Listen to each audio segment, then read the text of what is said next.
नमस्कार दोस्तों, मैं हूं राममिलन विश्वकर्मा। तो जियोमॉर्फोलॉजी का ये पार्ट 4 है। मैं आपको ह्यूमन ज्योग्राफी का सारा सिद्धांत पढ़ा चुका हूं और वो सिद्धांत सारे इम्पोर्टेंट है। अगर आप नहीं देखे हो वीडियो, नए हो चैनल पर, सब्सक्राइब करो, लाइक करो, अपने मित्रों में जरूर शेयर करो।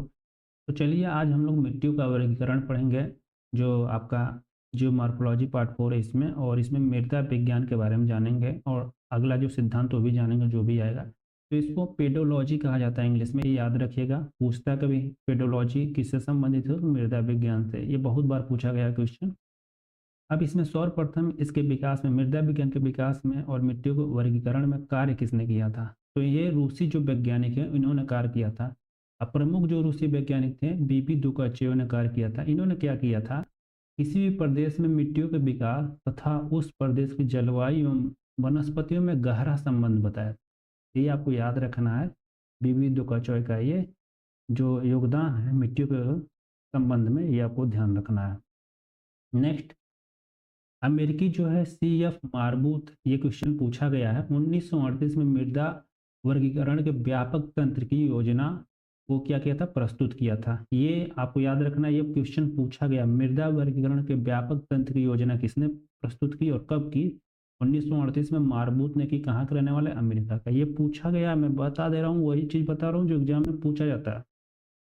इस योजना को यूएसडीएस सिस्टम, जिसे कहा जाता है United state department of agriculture, कहा जाता है।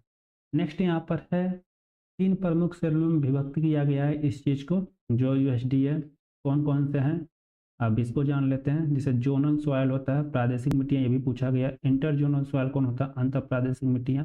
ए जोनल सॉयल कौन होता है, अप्रादेशिक मिट्टियाँ। कितने भागों में बांटा गया जोनल सॉयल को? 6 उपश्रेणी में, 21 बृहद मृदा वर्ग में। अब उसके वास्ते इंट्राजोनल जो सॉयल है इसको 3 उपश्रेणी और 12 बृहद मृदा वर्ग में। एज जोनल जो अप्रादेशिक मिट्टी है इसको 3 बृहद जो है मृदा वर्ग में बांटा गया। तो मृदा जो बृहद मृदा का वर्गीकरण योजना, जिसे CSCS कहा जाता है, कंप्रिहेंसिव सॉयल क्लासिफिकेशन सिस्टम, 1975 में आया था। ये आपको याद रखना है। इसे 7वां अनुमान सेवन कहा जाता है, ये आपको ध्यान रखना है। बृहद मृदा वर्गीकरण तंत्र भी कहा जाता है इसको। ये चीजें पॉइंट जो है इंपॉर्टेंट मैं आपको बता दिया। विश्व के समस्त मिट्टियों को 6 वर्गों में विभाजित किया गया। देखिए, ये हो गया पहला वर्ग, श्रेणी ऑर्डर, उप श्रेणी, सब ऑर्डर, फिर से बृहद मृदा वर्ग, फिर से उपवर्ग, फिर से परिवार, फिर से श्रृंखला। ये हो गया। फिर से इस मिट्टियों को निर्धारित वर्गों की संख्या है। श्रेणी 10 ऑर्डर है, इसका जो है 10, उप श्रेणी का 50 है, बृहद मृदा वर्ग का 225 और उपवर्ग का जो 1000 है। फिर से परिवार का 5000 है, फिर से श्रृंखला का जो है 10,000 है। तो ये यहाँ पर है मिट्टियों के निर्धारित वर्गों की संख्या क्या है, कैसे इनको निर्धारित किया गया। तो इतने वर्गों को लेकर, 10 वर्गों को लेकर जो है इनका मृदा वर्ग श्रेणी बना है। तो ये आपको ध्यान रखना। अब इसी 10 वर्ग के आर्डर के अनुसार हम लोग मिट्टियों की विश्व का विभाजन पढ़ेंगे। विश्व की समस्त मिट्टियों को उच्चतम वर्ग की 10 श्रेणियों में विभक्त किया गया। यही जो पहला श्रेणी है उच्चतम, इसी को विभाजित किया गया, इसी को हम लोग जानेंगे। ये किसके द्वारा किया गया? तो अभी आपको बताया हूँ, CSCS द्वारा 1975 में आया था। ये आपको याद रखना है, ठीक है, 1975। अब देखिए, इसको विभाजित करने के जो आधार लिए गए हैं, जैविक, जिसे कार्बनिक या अजैविक अकार्बनिक पदार्थों का संगठन, पहला आधार। दूसरा है मृदा परिच्छेदिका में विभिन्न संस्तरों का विकास, ये दूसरा आधार हो गया। तीसरा जो आधार है, लाक्षणिक संस्तरों की उपस्थिति या अनुपस्थिति। चौथा आधार है मृदा में खनिजों का अपक्षय की मात्रा, जिसमें सामान्यतया कैटायन विनिमय क्षमता, जिसे शॉर्ट में CEC कहा जाता है। ये आधार पूछा नहीं गया, मैं बता दे रहा हूँ, आधार पूछा नहीं गया तो आप लोग इसे हटा सकते हो। मैं तरीका बता रहा हूँ, आप कैसे पढ़ो और क्या याद करो, ये बहुत जरूरी है जानना भी। तो पहला जो आता है यहाँ पर, जो मिट्टियों में पहला, एंटोसॉल। एंटोसॉल कौन सी मिट्टी है, इसकी विशेषता थोड़ा जान लेते हैं। ये विशेषता इसकी मिट्टियों का अच्छी तरह विकास नहीं होता है, मतलब अभी ये विकसित ही नहीं हुई है, उसे हम क्या कहते हैं, एंटोसॉल। बस क्लियर हो गया। अब इसकी 5 उपश्रेणियां हैं, कोई जरूरी नहीं याद करने, कभी पूछा ही नहीं गया, क्या जरूरी याद करने का।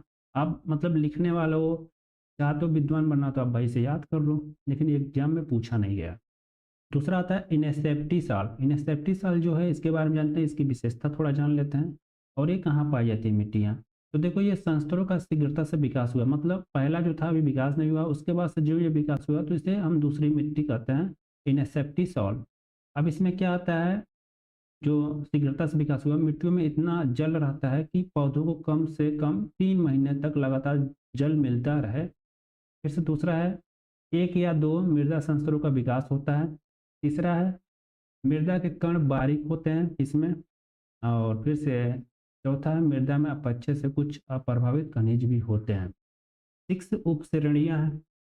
तीसरा प्रकार है हिस्टोसाल। ये देखो अभी यूपी असिस्टेंट प्रोफेसर में जो ये क्वेश्चन पूछा गया है, अभी जो 2024-25 वाला एग्जाम हुआ 25 में, ये पूछा गया हिस्टोसाल।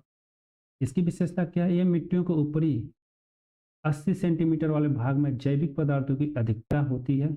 अधिकांश हिस्टोसाल पीट होते हैं। शीत प्रदेश के हिस्टोसाल में अम्ल की मात्रा अधिक होती है तथा पौधे के पोषक तत्वों की मात्रा कम होती है। ये आपको ये जो इसकी विशेषता ये ध्यान रखना है, पूछा गया। मध्य अक्षांशों में इनका कृषि महत्व अधिक होता है। इनमें मध्य अक्षांश में क्या है कि कृषि ज़्यादा कर सकते हो, चूने तथा उर्वरकों के प्रयोग से ये उपजाऊ हो जाती हैं। 4 प्रकार हैं, जो 4 उप श्रेणियाँ हैं। आप देख सकते हो, इसे पूछा नहीं गया लेकिन इसकी विशेषता आप लोग जरूर ध्यान रखिएगा। अब हमारा चौथा जो होता है ऑक्सीसॉल। ऑक्सीसॉल की विशेषता जान लेते हैं। अति पुरानी ये होती है मिट्टियाँ, अपक्षयित मिट्टियाँ सम्मिलित है, मतलब इसमें अपक्षय बहुत होता है। अपक्षय किस एरिया में ज़्यादा होता है, भारत में केरल में। तो देखोगे ऑक्सीसॉल केरल में बहुत ज़्यादा पाया जाता है। जैसे उष्णकटिबंधीय की मिट्टियाँ प्रमुख हैं, जैसे अभी बताया केरल साइड एरिया है, तमिलनाडु साइड एरिया है। जैविक संस्तर की प्रधानता बहुत ज़्यादा, मतलब जैविक संस्तर इसमें बहुत ज़्यादा पाई जाती है। साथ ही अधिक खनिजों की अत्यधिक अपक्षय, एल्युमिनियम तथा लोहे के ऑक्साइड तथा कोलिनाइट्स की प्रचुरता इसमें विद्यमान होती है। अब ये चीज़ आप इतना तक जानो, ये बहुत इंपॉर्टेंट है। साथ ही इसमें भूमध्य रेखीय, उष्णकटिबंधीय, उपोष्णकटिबंधीय भागों में सर्वाधिक ये पाई जाती है। जैसे मोरोना केरल साइड जो क्या है, केरल साइड जो है भूमध्य रेखीय एरिया से थोड़ा सा ही दूर पर है, ज़्यादा दूर नहीं है। तो इस क्षेत्र में ये पाई जाती है। अब इसका रंग थोड़ा जान लो। लाल, पीला, पीला भूरा, झूम कृषि या स्थानांतरित कृषि की जाती है। जैसे यहाँ पर देखोगे स्थानांतरित कृषि यहाँ पर की जाती है, ये आपको देखने को मिला ऑक्सीसॉल में। झूम कृषि मतलब सीढ़ीदार जो कृषि होती है, आप देखोगे असम में भी बहुत ज़्यादा जहाँ वर्षा होती है वहाँ पर ये कृषि की जाती है। और साथ ही आप ये देखोगे कि जो ये ऑक्सीसॉल है, ये बागानी कृषि जो होता है ना, जैसे कि यहाँ पर देखोगे कहवा, इसकी भी की जाती है ना। तो चाय पत्ती, जैसे झूम कृषि में देखोगे सीढ़ीदार जो कृषि होती है, यहाँ पर चाय पत्ती की यहाँ पर फसलें लगाई जाती हैं। तो कर्नाटक में, तो केरल साइड, ये कर्नाटक तमिलनाडु साइड में ये मिट्टियाँ पाई जाती है। इसे आप याद रख लो। क्षेत्र में मैं बता दिया आपको। इसकी 5 उप श्रेणियाँ हैं, जिसको याद करने की जरूरत नहीं है। 5वां अल्टीसॉल। विशेषता क्या है, मिट्टियाँ कई प्रकार की जलवायु में विकसित हो जाती है, मतलब बहुत सारे जैसे उष्ण, उपोष्ण, शीत, इस सब में ये हो जाती हैं, इसका विकास हो जाता है।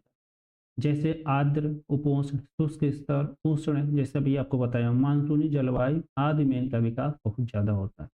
इतना ही आपको इसमें याद रखना है। इसमें भी स्थानांतरित कृषि का अधिक सर्वाधिक विद्यमान हुआ है। जैसे कि संयुक्त राज्य अमेरिका, दक्षिणी चीन, बोलिविया, दक्षिणी ब्राज़ील, साथ ही पश्चिमी तथा मध्य अफ्रीका, भारत, बर्मा जिसे म्यांमार कहा जाता है, पूर्वी द्वीप समूह, उत्तरी, यहाँ पर उत्तरी जो है पूर्वी ऑस्ट्रेलिया। तो इन क्षेत्रों में इनका विकास हुआ अल्टीसोल का। और इसका बीज स्तर क्या होता है, पीला जो होता है, भूरा होता है। इसके भी 5 उप श्रेणियाँ हैं। वर्टिसाल, वर्टिसाल भी आपको याद रखना, ये भी पूछा जाता है। ये एक तरह से वर्टिसाल आप लोग ऐसे जान जाइए कि काली मिट्टी है, ऐसे आपको याद रखना पड़ेगा, समझ में आ जाए। वर्टिसल का रिलेशन हमेशा काली मिट्टी से होता है। इसमें मृतिका खनिज खासकर माल्टमोरिलोनाइट ज़्यादा होता है। शुष्क मौसम में गहरी दरार, जैसे शुष्क मौसम में गहरी दरार काली मिट्टी में पड़ता है। वर्षा के मौसम में गीली और मुलायम हो जाती है। ठीक है। इन मिट्टियों का निर्माण घास या सामान्य वनस्पति में ये होता है, इनका निर्माण, ये आपको ध्यान रखना है। इसका नाम क्या है वर्टिसाल का, काली मिट्टी कहा जाता है, कपासी मिट्टी कहा जाता है, रेगुर मिट्टी कहा जाता है, ये इनका नाम है। ये मात्र उष्ण उपोष्ण कटिबंधों में ही पाया जाता है। जैसे आप महाराष्ट्र साइड देख लो, गुजरात में भी पाया जाता है, निचले एरिया जो दक्षिणी एरिया है ना, इन एरिया में क्या है कि ये काली मिट्टियाँ पाई जाती हैं। यहाँ पर किसकी खेती होती है? महाराष्ट्र कपास की बहुत ज़्यादा उत्पादन किया जाता है। देखो यहाँ पर लिखा हुआ था भारत के प्रायद्वीपीय पठारी भाग में सूडान, पूर्वी ऑस्ट्रेलिया आदि क्षेत्रों में ये मिट्टियाँ पाई जाती हैं। इन मिट्टियों में कैल्शियम तथा मैग्नीशियम ज़्यादा होता है। पीएच जो होता है न्यूट्रल होता है। वारिक गठन के कारण मिट्टियों में जल धारण की क्षमता अधिक होती है। वारिक गठन मतलब बहुत छोटे छोटे गठन होते हैं, है ना। तो ये चीज़ इसका एग्जाम्पल हो गया। 4 उपश्रेणियों में ये मिट्टियाँ पाई जाती हैं। वर्टिसाल को काली मिट्टी से याद रख सकते हैं। 7वां है अल्फीसॉल। अब अल्फीसॉल को देख लेते हैं हम लोग। विशेषता क्या है इसमें?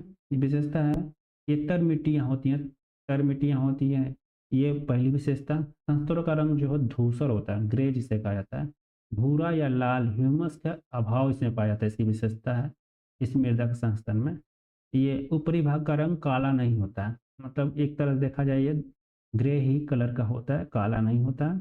पौधों को मृदा जल कम से कम 3 महीनों तक लगातार सुलभ रहता है। मतलब इस मिट्टी में तर मिट्टी है, तर मिट्टी में क्या होता है 3 महीने तक कम से कम इसमें जो पौधे होते हैं उनको जल मिलता है। ये आप जान लीजिए। अब देश कौन सा है, किस देश में ये मिट्टियाँ पाई जाती हैं, ये आपको ध्यान रखना है। तो यह देश है मध्य उत्तरी अमेरिका, यूरोप, मध्य साइबेरिया, उत्तरी चीन, दक्षिणी ऑस्ट्रेलिया, पूर्वी ब्राज़ील, पश्चिमी पूर्वी तथा दक्षिणी अफ्रीका, उत्तरी ऑस्ट्रेलिया, पूर्वी भारत में ये जो है मिट्टियाँ पाई जाती हैं। आपको ये ध्यान रखना है। जो अल्फीसॉल मिट्टी है। 8वां है मोलिसाल है। जो अल्फीसॉल मिट्टी था उसकी 5 उपश्रेणियाँ आप नाम याद रख सकते हो, इसे पूछा नहीं गया। तो मौलिसाल जो है इसमें विशेषता है संस्तर का रंग जो होता है काला होता है। जो संस्तर पाए जाते हैं जैसे मृदा का ना संस्तर O2, ए का 3 भाग, बी का 3 भाग, है ना। ऐसे ही फिर से ये एक संस्तर है, तो इसका संस्तर का रंग क्या होता है? काला होता है।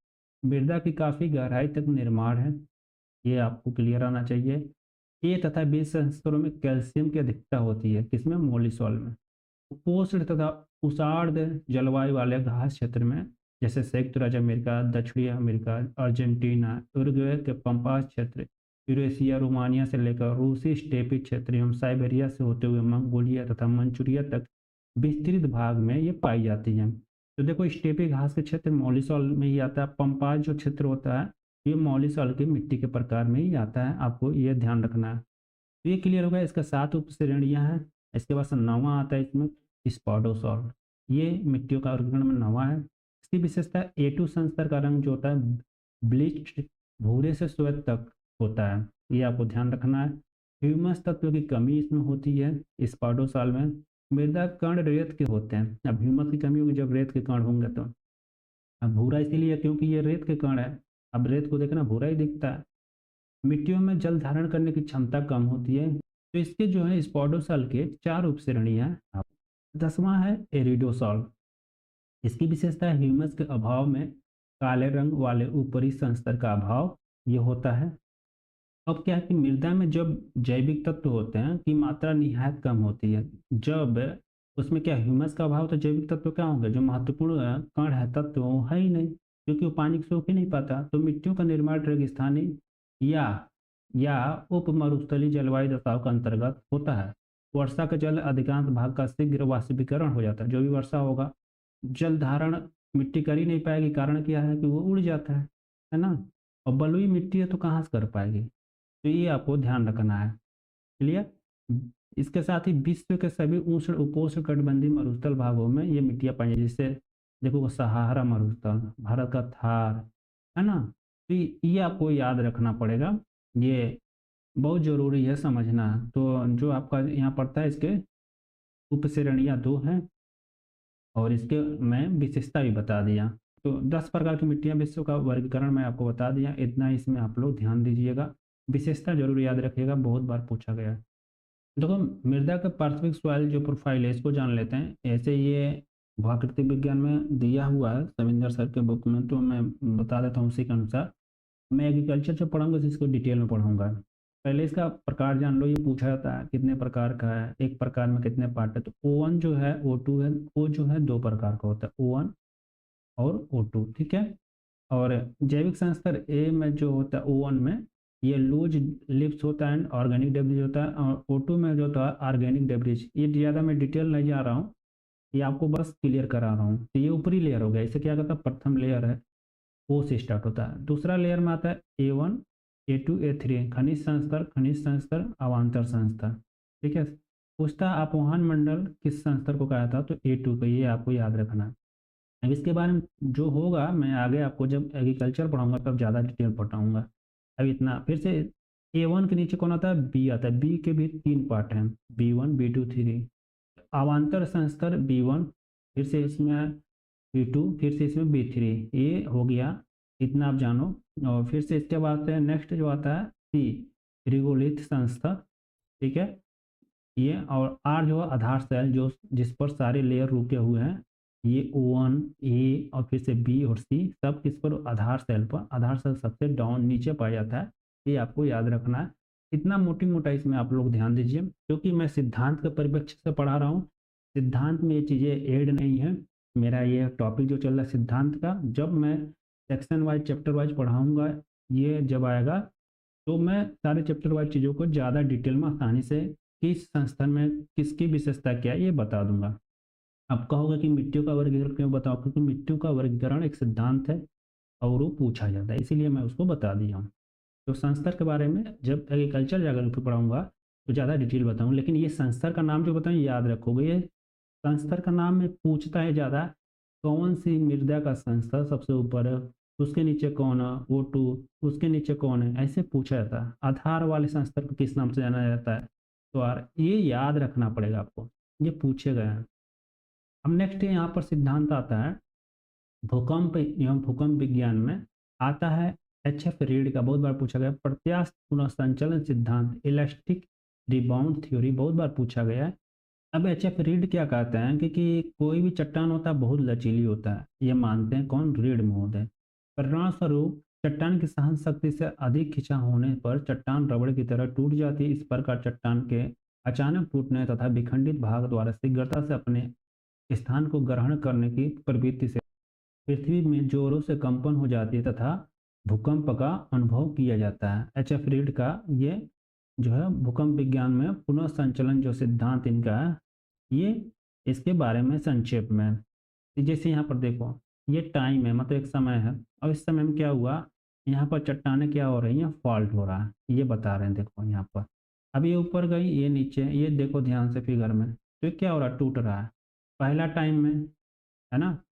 अब ये क्या हुआ, सिंपल ये चट्टान की एक लेयर थी, है ना, ये टूटा। अब देखो दूसरे टाइम में क्या गया, थोड़ा ऊपर नीचे इसका ग्राफ दिखा रहा है।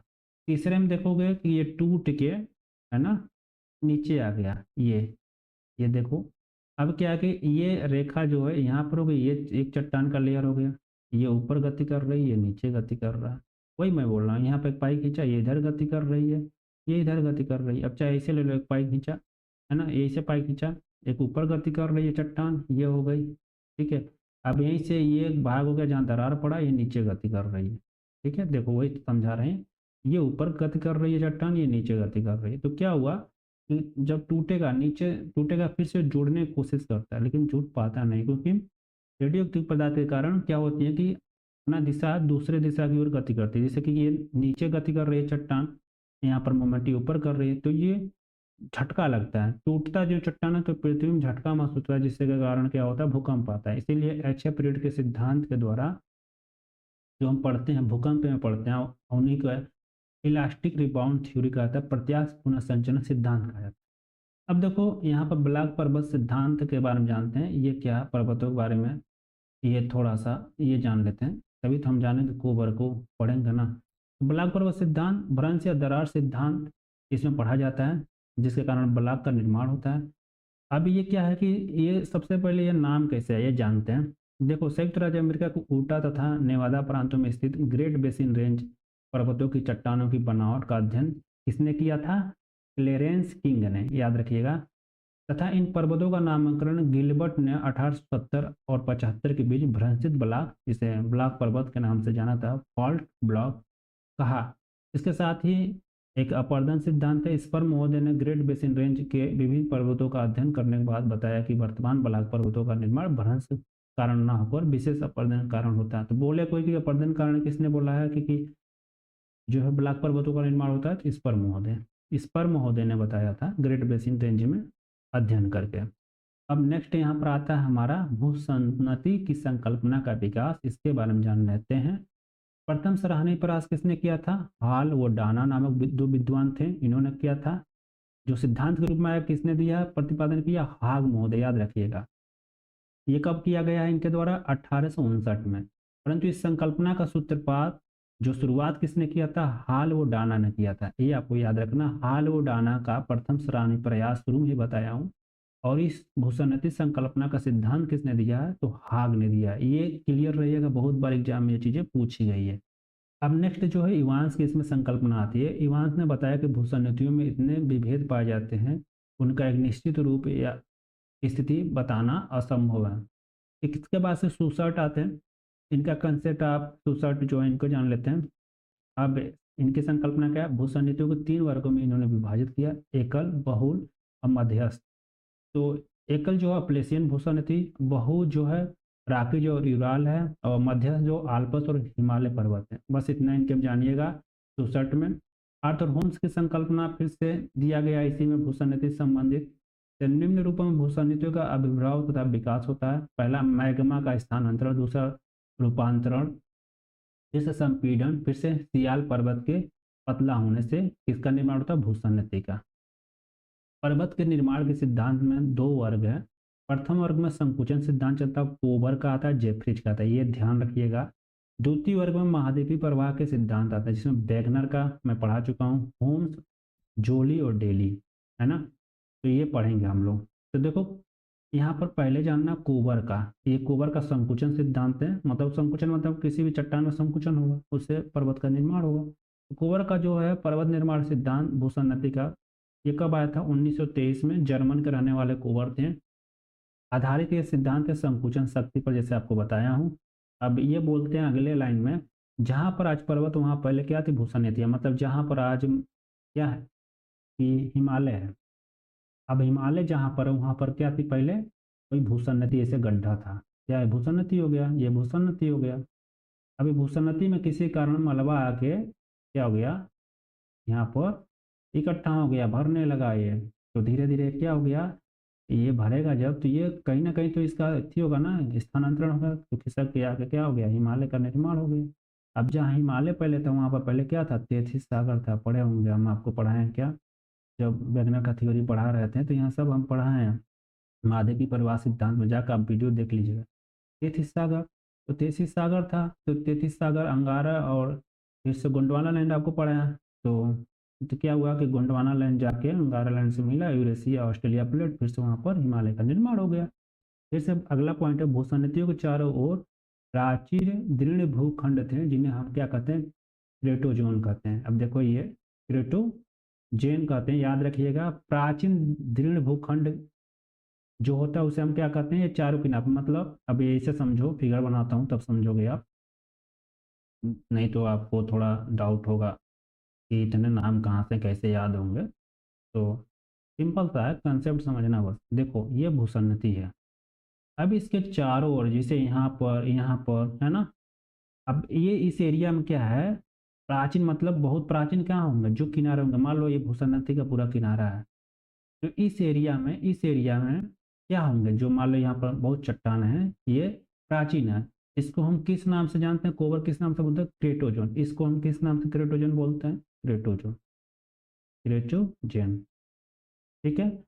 अब फिर से आगे बोलते हैं, प्रत्येक भूसन्नति किनारे पर दृढ़ भूखंड होते हैं, जिन्हें कोबर ने अग्रदेश कहा। मतलब अब इस वाले एरिया में, इस वाले प्रत्येक भूसन्नति किनारे, मतलब ये वाला एरिया, ये, क्योंकि ये ताजा ताजा एरिया है, तो इस एरिया को क्या कहते हैं? वो अग्रदेश कहते हैं। और इंग्लिश में क्या कहते हैं?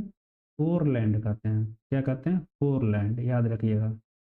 भूसन्नति के दोनों किनारों पर 2 पर्वत श्रेणियों का निर्माण होता है, जिन्हें हम याकोबर रेड केटन कहते हैं। मतलब अब ये देखो, ये भूसन्नति का मैं किनारा बताऊं, ये भूसन्नति हो गया, है ना। अब इस एरिया में मान लो ये नज़दीक का एरिया था, जिसे हम फोरलैंड कहें, अग्रदेश, और ये प्राचीन है ना, ये प्राचीन वाला एरिया है। लेकिन इस एरिया में जो पर्वतों का निर्माण होता है, ऐसे पर्वतों का निर्माण होता है, जैसे यहाँ मान लो आके गिरी चट्टानें, यहाँ पर डिपोजिट हुई, शक्तियाँ यहाँ गई, फिर से यहाँ पर ये शक्तियाँ चल के ऊपर जा रही हैं, फिर से इसे चट्टानों द्वारा ऊपर उत्थान हो रहा है ना। याद रखिए, जो उठे हुए भाग है पर्वतों का, दो पर्वत का, इसको क्या कहते हैं, रेन केटन कहते हैं। तो याद रखिएगा, जो अप्रभावित भाग जिसमें कोई क्रिया नहीं हो रही, उसे स्वासीन वर्ग की संज्ञा दी थी किसने, कोबर ने।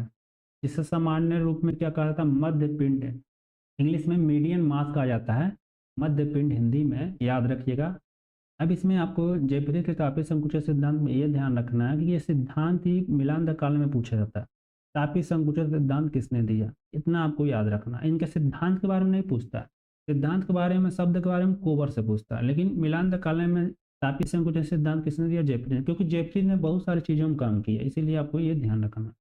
पूछता है कभी कोटेशन कि किसने बोला कि पृथ्वी के संकुचन इतिहास पर आधारित है, तो ये जेफ्रीज ने बोला। ये बोलते हैं जेफ्रीज, पृथ्वी में कई संकेंद्रित परतें हैं, ठीक है, जो पाई जाती हैं। पृथ्वी में शीतल होने की क्रिया परत के रूप में होती है, परंतु धरातल से 700 किमी की गहराई तक ही ताप ह्रास के कारण पृथ्वी शीतल होती है। धरातल में 700 किमी के बाद वाला भाग केंद्र तक इसमें परिवर्तन या अप्रभावित रहता है। जो भी परिवर्तन होते हैं, जो भी क्रिया होती है, वो 700 किलोमीटर ऊपर होती है। अब आगे बोलते हैं, अभी मैं इसको फिगर से थोड़ा समझा देता हूँ बना के। आगे बोलते हैं, जेफरी ने बताया कि पर्वत निर्माण धरातल पर प्रत्येक क्षेत्र में नहीं होता, पर्वत निर्माण चट्टान के स्वभाव तथा उसकी शक्ति पर आधारित होती है। इतना इन्होंने जेफरीज बोला। अब जेफरीज क्या कहते हैं, ये पृथ्वी है मान लो। अभी ये भी मैं बोला हूँ कि जो सीमा की एरिया ये बोल रहा है, जैसे सियाल से, सियाल ये हो गया, ये वाला एरिया 100 किलोमीटर, ये वाला एरिया 100 किलोमीटर से सियाल हो गया। अब 200 से 700 किलोमीटर जो मतलब ऊपरी जो एरिया होता है, 100 से 200 किलोमीटर, ये पहला लेयर होता है सीमा का, ठीक है, मैं आपको पढ़ाया हूँ। अब 200 से लेकर 700 किमी तक लगभग सेकेंडरी लेयर आती है। जो सेकेंडरी लेयर ये मान लो एरिया हो गया यहाँ तक। अब ये यहाँ तक 700 किलोमीटर तक क्या होता है, ताप में परिवर्तन होता है। तो परिवर्तन होगा, सिकुड़न होगी, है ना। सिकुड़न जहाँ होगी वहाँ पर भ्रंश का निर्माण होगा, फिर से भ्रंश का निर्माण, फिर से शक्तियाँ जो है ऊपर उठाएंगे उस एरिया में चट्टान को, है ना। मान लो कोई भी दबाव यहाँ पर आएगा तो दबाव नीचे से ऊपर जाएगा ना कहीं पर, तो वहाँ पर्वत का निर्माण होगा। यही बताने का प्रयास किए हैं।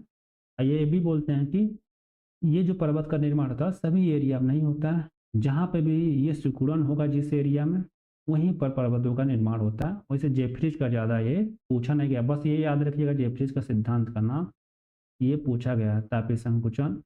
नेक्स्ट इसमें आता है डेली का महाद्वीपीय फिसलन सिद्धांत, 1926 में आया था। ये सन भी याद रखिएगा। स्लाइडिंग कॉन्टिनेंट थ्योरी बहुत बार पूछा गया, मिलान कॉलम में ये भी। आवर मोबाइल अर्थ, ये इनका पूछा गया है, ये याद रखिएगा, इनके द्वारा लिखी गई ये इनकी कृति है, ये आपको याद रखना है। अब डेली के सिद्धांत में थोड़ा जान लेते हैं। डेली का सिद्धांत महाद्वीपीय भागों के नीचे की ओर फिसलने की गति पर आधारित है तथा इसका प्रमुख कारण गुरुत्वाकर्षण बल रहा है।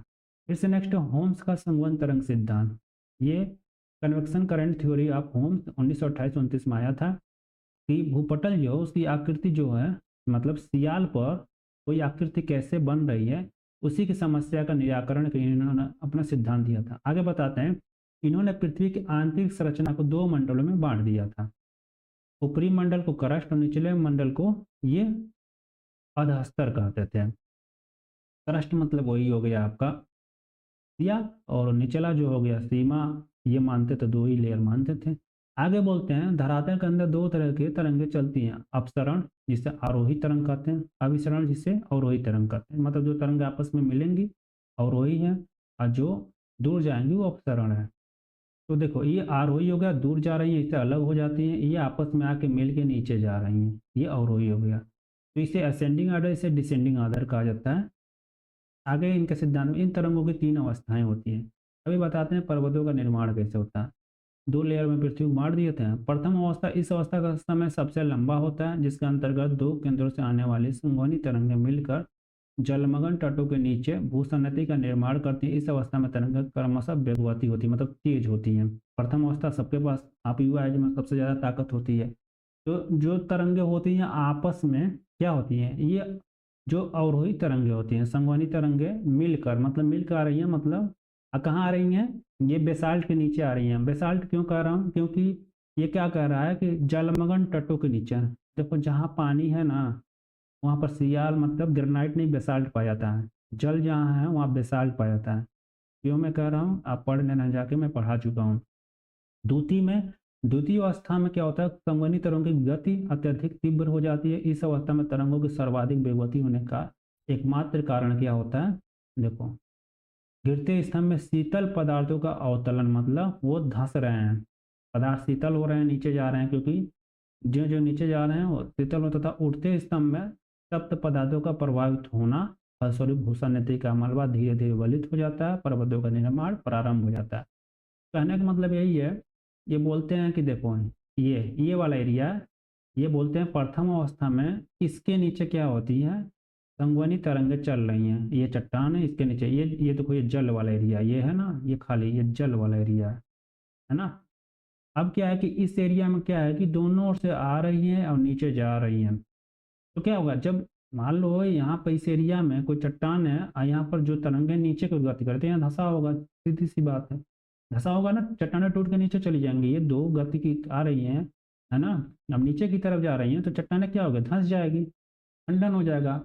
जब धंस जाएंगे यहाँ पर ऐसा आकृति बन जाएगा, तो द्वितीय अवस्था में ये क्या होंगी, जब धंसेंगी तो ऊपर से आ रही हैं तो ठंडी हो जाएंगी, क्योंकि ऊपर क्या है, टेम्परेचर है नहीं, धरातल के अंदर ज़्यादा टेम्परेचर है ना। तो दूसरी अवस्था में क्या होता है, क्या अत्यधिक गति के कारण बताया है, सर्वाधिक वेगवती होती है, उसका एकमात्र कारण है सर्वाधिक वेगवती से डायरेक्ट नीचे आ रही हैं जो जो भी तरंगे हैं, इसमें शीतल पदार्थ का अवतलन होता है। वही बोल रहा हूँ कि जो ऐसे आ रही हैं तरंगे, अब इसके साथ क्या होता है कि ये यहाँ से नीचे आ रही हैं, इस दिशा में देखो ये गति है, इस दिशा में नीचे की ओर। अब ये ठंडा होते आ रही है, क्योंकि ऊपर टेम्परेचर है, नीचे आई ठंडा हुई, ये अवतलन हो रहा है, अवतलन में धंस गया, इस एरिया में धंसा हो गया, ये एरिया पूरा मलबा हो गया, धंस गया। और साथ ही यहीं से मान लो गति होकर ये ऊपर ऐसे उठी, अब यहाँ से ये आया, ये देखो ये ऊपर उठ गई, यहाँ ऐसे समझो ये ऊपर आ गई। अब यहाँ ऊपर उठ के यहाँ पर ये पर्वतों का निर्माण कर देंगी। तो ऊपर उठते स्तंभ तप्त पदार्थ की प्रभावित होता है, मतलब ये ठंडा हुई, फिर से यहाँ से ये रेडियो एक्टिव पदार्थ से मिलके गर्म होकर ऊपर आई, क्योंकि जो नीचे जा रहा है वो ऊपर आएगा, सर्कल है पृथ्वी का, तभी तो पर्वत पठार निर्माण हो रहा है, अभी भी हो रहा है।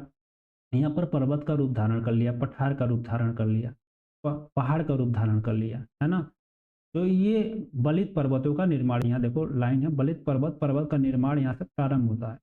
तो पहले में अवरोही होकर तरंगे नीचे आई सागर तल से, फिर से वो गर्म होकर ऊपर उठी आरोही रूप में, ये जो जा रही है आरोही रूप है, ऊपर जो उठ रही आरोही। अब ये अवरोही है जो नीचे धंस रही है, क्लियर, अवरोही। तो इससे पर्वतों का निर्माण हो जाता है। तृतीय अवस्था में बोलते हैं, अंतिम अवस्था में संवहनी तरंगा क्रमशः क्षीण होने लगती है, क्योंकि पर्वत का निर्माण हो गया, इस वो सर्कल चले गए, इस प्रक्रिया में भारी पदार्थ नीचे दब जाता है और धीरे धीरे पर्वत का निर्माण होता है। तो वही बात है कि इन्होंने बताया ये कि ये मान लो यहाँ पर्वत पूरा हो गया, फिर से क्या होगा, ये क्या होगी, शक्तियाँ फिर से धीरे धीरे यहाँ पर अपर्दन शक्तियाँ जो बाह्य एजेंट है काम करेंगी, जल वायु इसको काटेंगे, फिर से ये डिपोजिट करके नीचे आएंगे। तो ये सर्कल नीचे से चल रहा है, अब नीचे फिर से आएगा यहाँ पर डाउन होके, फिर से ये अवरोही में हो जाएंगे, फिर से यहाँ डिपोजिशन होगा, यहाँ पर लोड होगा। मान लो कोई गड्ढा है, देखना किसी गड्ढे में बोझा डालते जाओगे वो भरता जाएगा, अब भर रहा, तो इसका मतलब ये नहीं कि नीचे प्रभाव नहीं पड़ेगा, नीचे लोड होगा। मान लो आपके कपार पे एक बोझा लादा, आपको नहीं महसूस, 4 गिलास दिया, धंस जाओगे वहीं, मतलब वहीं पर बैठ जाओगे, घस से बैठोगे तो पृथ्वी पर भी दबाव पड़ेगा, धीरे धीरे धीरे धीरे वो क्रिया होगी, या तो वहाँ से बोझा हट जाएगा, और नहीं हटेगा तो आप वहाँ पर थोड़ा सा आपका वजन हो जाए, जमीन धंस जाएगी, जमीन धंसेगी तो वो धंसी हुई जमीन कहाँ निकलेगी, फिर से किसी दिशा में क्रिया होकर आरोही रूप में ऊपर आ जाएंगी। जैसे यहाँ पर आएंगी तो उतना उसके बगल में देखिएगा, मान लो जहाँ पर खड़े हो आप, या आपने 2 पाँव रख के यहाँ खड़ा हुआ, आपके ऊपर कोई बोझा लाद दिया, आप मान लो यहाँ पर एक इंसान बनाया, अब लाद दिया आपके ऊपर एक बोझा बड़ा लाद दिया। अब मान लो इस एरिया में गड्ढा हो गया, यहाँ पर ऐसे गड्ढा हो गया, यहाँ पर अब जो गड्ढा हुआ देखना अगल बगल अपने पैर के, वहाँ पर उसके इर्द गिर्द माटी ऊपर उठ जाता है। तो ये लंबी प्रक्रिया, छोटी नहीं है। ये हो गया आपका क्लियर ये सिद्धांत। अब साथ ही इसी सिद्धांत में ग्रीक्स महोदय ने प्रयोग द्वारा होम्स के संगवन तरंग सिद्धांत जो है इसका जो है सत्यापित प्रमाणित कर दिया था। जे स्टीयर्स ने इस सिद्धांत की आलोचना की थी, इतना याद रखें, होम्स के सिद्धांत की आलोचना किसने की थी, स्टीयर्स ने, और प्रमाणित किसने किया था, ग्रीक्स महोदय ने प्रमाणित किया था। नेक्स्ट है जोली का रेडियो एक्टिविटी सिद्धांत, रेडियो थ्योरी किसने दिया था, बार बार पूछा गया मिलान द कलम में। 1925 में सिद्धांत आया था, जोली ने दिया था। इनका सिद्धांत रेडियो सिद्धांत और तापी चक्र सिद्धांत तथा पृथ्वी के धरातल का इतिहास के नाम से जाना जाता है। तो तापी चक्र सिद्धांत, पृथ्वी के धरातल का इतिहास, रेडियो एक्टिविटी सिद्धांत के नाम से इनके सिद्धांत को जाना जाता है, जोली के। सर्वप्रथम किसने चर्चा की थी, कैसे ग्रेट प्लेन बना है। ओल्डहम महोदय ने बताया कि इन्होंने बताया विशाल मैदान में तलछट की गहराई का 1500 फीट तक का अनुमान लगाया है। मैदान की सर्वाधिक गहराई दिल्ली तथा राजमहल पहाड़ियों के बीच है। इसकी सबसे कम गहराई राजपूताना में, राजमहल तथा असम के मध्य भागों वाले में है। तो इतना आपको इसमें जानना है। ये जो भूसन्नति वाला एरिया है, अब नदियाँ पर्दन कर रही हैं। पहले यहाँ भूसन्नति था, जो विशाल मैदान आज है गंगा का देख रहे हो। अभी यहाँ पर्वत का निर्माण होगा, क्योंकि अभी बताया हूँ होम्स के अनुसार, कोबर के अनुसार क्या हुआ कि यहाँ पर भूसन्नति था, सागर था।